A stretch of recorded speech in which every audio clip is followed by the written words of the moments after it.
Good morning, everyone out there in the Bartlesville Public Library land. We are so excited to be here again today. We always have such wonderful programs to bring you here at the Health Literacy Services Department of the Bartlesville Public Library.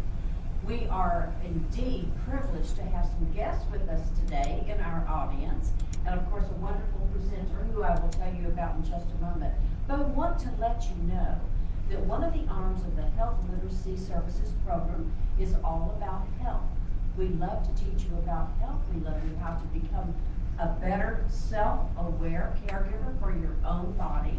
We love to teach you how to cook, how to prepare meals in your home, how to exercise, and take good care of yourself. This is part of the literacy program in Oklahoma that we are building for all of our constituents here in Oklahoma and of course in Bartlesville at the Bartlesville Public Library. Today we are very privileged to have with us Miss Stacey Dawson. Oh my goodness, she has a wonderful title, and I hope I can get it all out, Stacey. Stacey is the Family and Consumer Science Educator for Washington County, and she works with the Oklahoma State University Extension of Family and Consumer Science. Now, you see I had to have notes for all that. This girl has been to school.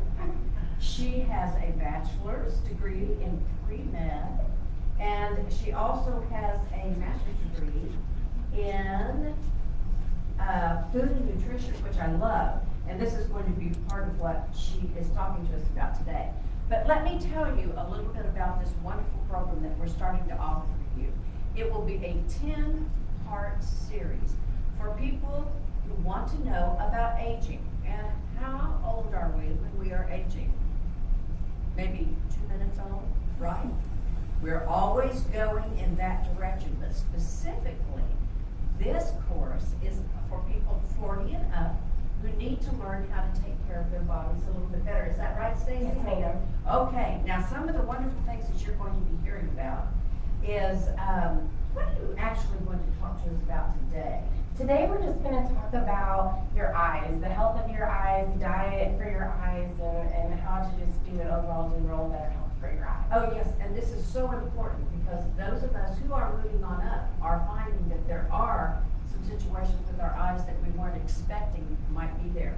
But some of the other different specifics that she will be touching on in this next 10 weeks is mouth, teeth and gums, brain, pancreas, eyes, stomach, intestine, heart and blood vessels, muscles and bones. She is going to cover every part of the body and tell us some things that we need to know on how to take better care of ourselves. Now next week, Stacey will not be with us, but we will have her right here on the Bartlesville Public Library website and on our Facebook page doing a presentation for you. But then she's coming right back for the next 7 weeks, and she'll be live. So those of you who are out there and you want to come down to the library for this presentation, we would love to have you. So without further ado, I'd like to introduce Miss Stacey Dawson, who I just cannot wait to see what you have to say. Thank you, thank you.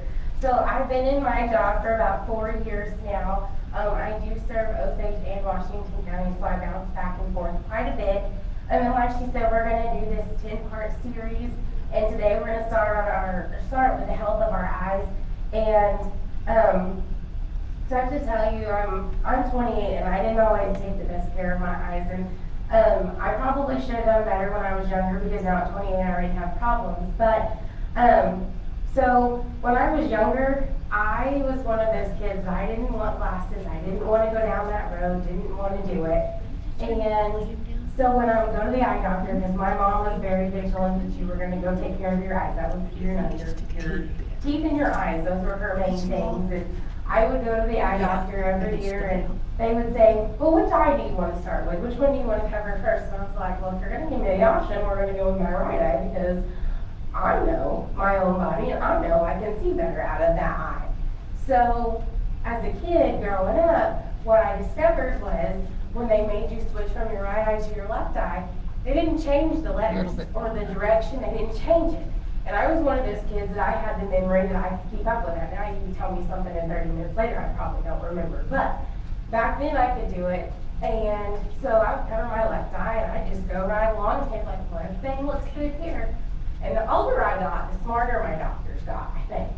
And I went in college and did my annual checkup with him, and he popped in, he was like, well, which eye do you want to start with? And of course I was like, yeah, I'm going to start with the right eye if you're going to give me an option. And so he said, okay, well that one looks pretty good, let's go to the left. Well, this time he switched all the letters up on me, and I couldn't pull my old tricks that I did when I was little. And that's when I ended up with glasses, and that's when I started taking it a little more seriously, because once I put those on and I started seeing how much healthier my eyes were and how much better I was seeing just everything. So this is kind of the topic that's very important to me. So we'll go ahead and get started with that today. Vision loss is a common problem with aging. So some of the leading causes of vision loss include cataracts, macular degeneration, and diabetic retinopathy. Cataracts, I think, are something we all kind of heard about, something we've all dealt with. That's just where that lens in your eye becomes more transparent, and as it becomes more transparent, you're getting less light into that retina, which causes that blurry, cloudy way that you see, and then it may even show like outside signs that other people can see that cloudiness and blurriness as well. Macular degeneration, inside the retina you have this thing called the macula, and what happens over time is essentially it starts degrading, it starts breaking down, and when that occurs, it kind of affects like your whole vision, because you're breaking down that part of your eye. And what that does is so basically what it does is it affects your direct vision, so what you're seeing here, but it won't direct or affect your peripheral vision. So you can see this way, but you might not see this way quite as well. So you can see behind you, I guess, but maybe not in front of you, which is a little scary. And then a diabetic retinopathy is exactly what it sounds like. You're going to find out more in your diabetic patients. And what that does is, over time, with the increased blood glucose levels, it does break down the blood vessels in the back of your eye. So those are just some of the most common problems you're going to find with the eye. Increased risk of age-related eye disease and vision loss. That comes from your diabetes, high blood pressure, high glucose levels, oxidative damage, smoking, sunlight exposure. That's why I work with the 4-H youth and stuff too, and one of the biggest things we preach to them is sun safety and wearing those protective UV glasses, and that's what you want your glasses to say is UV, because you are just causing damage by being out in the sun as well. Vision loss can affect your food intake. I know that sounds funny. How does me not being able to see affect my food intake? That didn't make a lot of sense until you start breaking it down.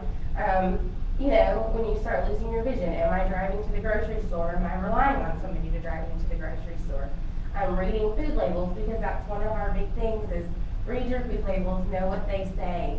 And then engaging in that physical activity. Well, again, you may have somebody that has to take you somewhere. You may not be able to see to do your stretch bands or some of those exercises.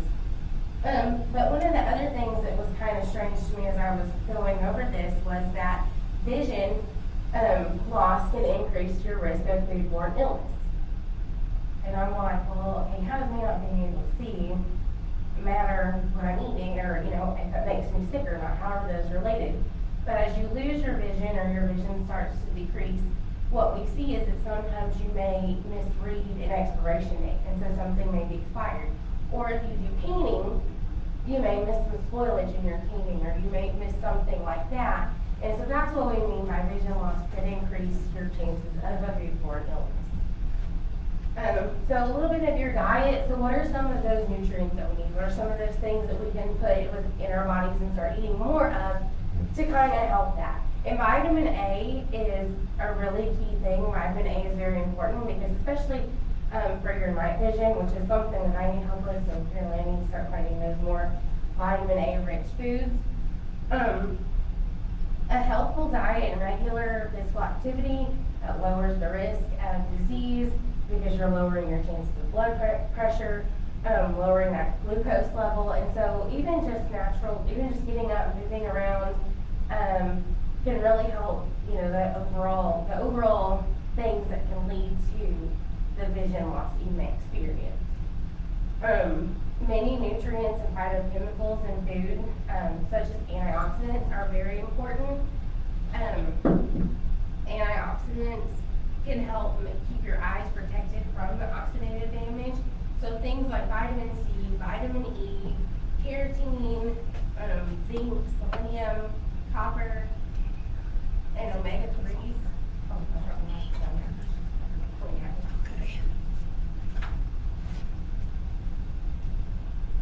It's my first time to ever wear one of those, so I'm not really sure what to do about it. And now I know how my preacher feels. Now I know how my preacher feels every Sunday. Well, I don't know why he keeps his hands down here and he doesn't use them quite as much as I do. So back to that, you want their antioxidants. So vitamin C, vitamin E, carotene, zinc, selenium, copper, omega-3s. So the vitamin C, the vitamin E, the carotenes, and the zinc are really great to help prevent that oxidative damage. That's what that's going to kind of protect. And then the selenium, copper, and the omega-3s are what we're going to use just for our overall general eye health. So they're all really important for us. We can't for sure conclude that antioxidants have a role in preventing age-related diseases. However, the evidence suggests that consuming a variety of foods that are rich in these antioxidants are better for your eye health. So what are we getting when we have these nutrients? What are we getting through the different foods that we eat? So when we consume our fruits and vegetables, we're getting that vitamin A, that vitamin C, those carotenes. When we talk about carotenes, we're probably like the first instinct is carrots, because when I was like thinking of what we were going to talk about today, I'm like, oh, carrots, everybody knows carrots are good for your eyes. Well, I learned there was a whole lot more than just carrots, because I'm a carrot eater. I'm just going to tell you, me and my dad were carrot eaters. And then the low-fat dairy is really good for vitamin A as well. Whole grains, nuts, and seeds, those are great for vitamin E and copper. And then our lean meats, we want for the zinc and the selenium. And then seafood are great for those omega-3 fatty acids, the selenium and the copper. And when we talk about seafood, we're not just talking about your traditional shrimp, oysters, crab. We're also talking about tilapia, trout, salmon, and things like that. So it's not just something you pull out of the sea. It is saltwater and fresh water. So don't just limit yourself and feel like that's the limitations on you. The role of multiple nutrients can be highlighted in the slide that we just saw, but it is important for a very healthful diet. A healthful diet and regular physical activity can also lower the risk of those other age-related diseases, such as blood glucose and blood pressure. So again, we've talked about that a lot. Those are kind of some of the bigger things that you will face throughout that aging process, is that you do see the change in those things. And those are two of the biggest factors that we've seen with the eyes, is that blood glucose level and the blood pressure levels. So we're going to talk a little bit about my plate, which is kind of where all this delicious looking food will play a role. I promise I'm not just teasing you with it. I will give you some recipes here in a minute that you are more than welcome to take home with you. But make half of your plate fruits and vegetables. So when you look at it, make sure that half that plate is those fruits and vegetables. Choose a variety. We say lots of color. We like lots of color on our plate. So different colored peppers, different colored apples. We want lots of color on our plate. We want that plate to be beautiful. Switch to skim or 1% milk. I'm a 2% girl all the way, so I don't like that sentence, but it is something I'm working on. Make at least half of your grains whole grains. Whole grains are more easily digestible, so we want to make sure that you're getting those whole grains. So, because otherwise it just kind of is stored. It's not really broken down as easily. Vary your protein. Twice a week, make it a seafood on your plate. And again, we talked about the different kinds. And then you could also do the beans, the lentils, the nuts, and different things like that. They're a great source of protein and fiber. The next thing we want to talk about for your plate is cut back on foods that high in saturated fats, added sugars, and salt. And I'm gonna tell you the added sugar thing is very hard. There's sugar in everything. It's added into everything. For me, the salt thing's not that big of a deal. I'm not a big salt person. My mom says I have no flavor in my life because I don't like that much salt, but hey, I'm not the salty one in the family, I guess then. I'm gonna cut back on those types of foods, choose foods, and drinks with little no sugar, so water, cut out the pop, cut out the sports drinks. Like the sports drinks are good for electrolytes, but there's a ton of sugar in those. So the best way to go is kind of lean towards that water and maybe treat yourself with a pop or coffee or some of that other stuff. And I know some of you are going, coffee, please tell me she didn't just say that. But it is okay. I'm not telling you not to do anything. So just limit some of those things. Eat fewer foods that are high in saturated fats. Make major sources of saturated fats occasional choices, not everyday choices. Select the lean cuts of meat or poultry, and then do the fat-free or low-fat yogurt, milk, and cheese. And switch your solid foods. Just don't do so much processed food. I guess is kind of where we're leaning towards that as well. Eat the right amount of calories for you. Again, we're not going to take anything away from you. I'm not going to tell you there's anything you should and shouldn't eat. The best thing that we can do is eat what's right for you. Eat less, not more. Limit yourself. Watch your intake. But enjoy your food. We're not trying to say, here, I'm going to make you eat all this green stuff all the time, and no, we want you to enjoy food still, but we want you to enjoy it cautiously. Cook more often at home. I think in the society that we live in, we're so go, that we like to go out and eat a lot.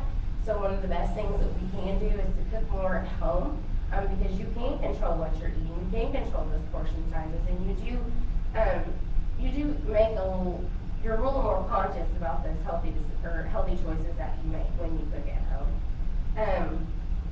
If you have to go out, because like I said, we are go people, choose the lower calorie options. If you drink alcoholic beverages, do so sensibly, and be physically active. That looks different for everybody. I know I've done lessons on how to stay active if you're sitting all day, if you're wheelchair bound, and so we want you to find ways, regardless of your situation, to stay active. So at least 150 to 300 minutes of moderate intensity exercise, or 75 to 150 minutes of that vigorous, more intense aerobic activity. I'm going to tell you, I fall into moderate activity. I can't do that intense stuff. I think I would just die and just roll over and die. So it does take a little more time, but you're still getting the same benefits. And I like some of the more moderate just because sometimes you start doing that really vigorous stuff and that starts getting a little more impactful on other parts of your body, like your knees or your ankles or things like that. So I'm not saying one way is wrong for the other, but it's just whatever fits you in your current state. So, and then always consult your doctor, and just like I said, just make sure that it fits you and that you're comfortable and we're not doing anything to strain you any further. So that's kind of the end of my little presentation. I do have I'm going to kind of get this together. I have a quick evaluation, if you wouldn't mind doing that for me.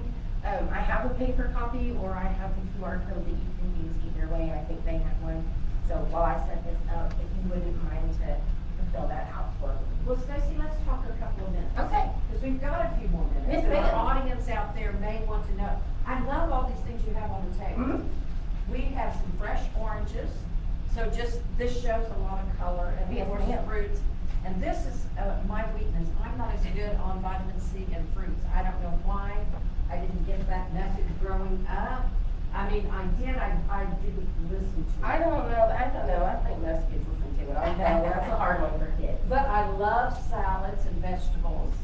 And one of the things that Stacey has here is baby spinach. Spinach is so good for you. There is so much in it. and I do eat that all the time. And I have had eye issues in my life.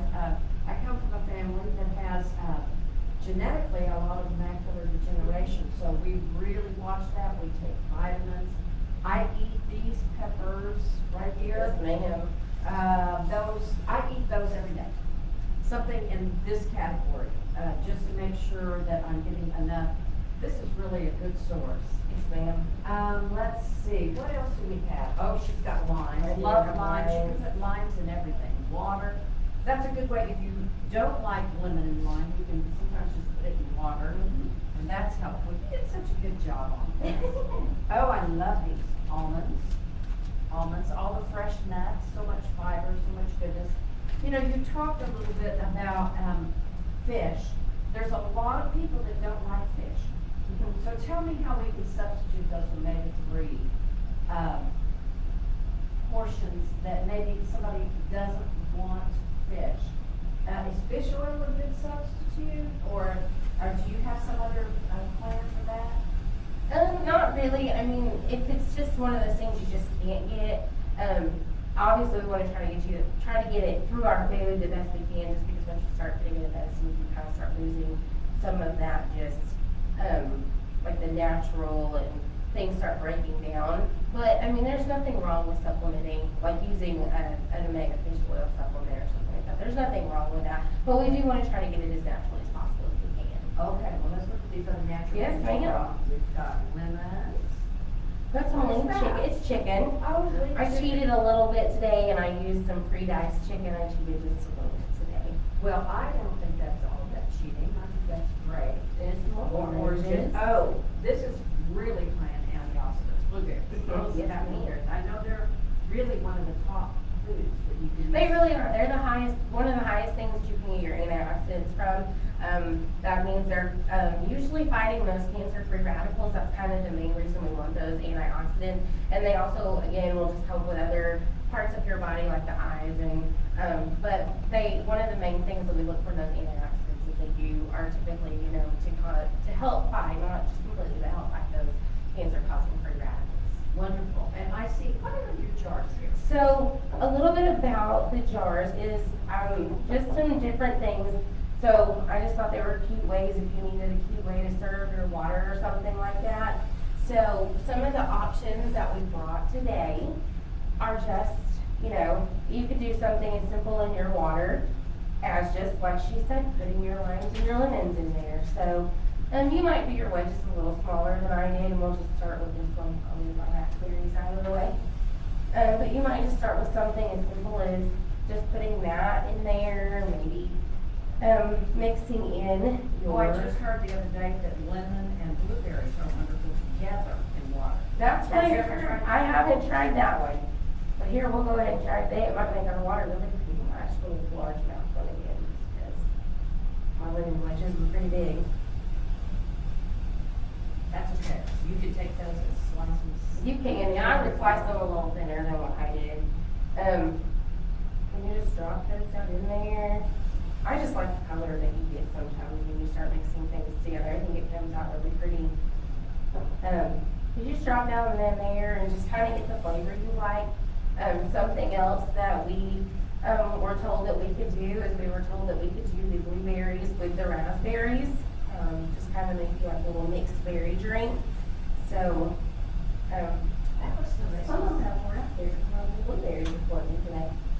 You know, Stacey, one of the things that I think is important about eye health is if you do not have corrective issues in your eyes in regard to the fact that you don't wear glasses or you see fine, your vision is 20/20, sometimes you neglect eye health in going to the doctor.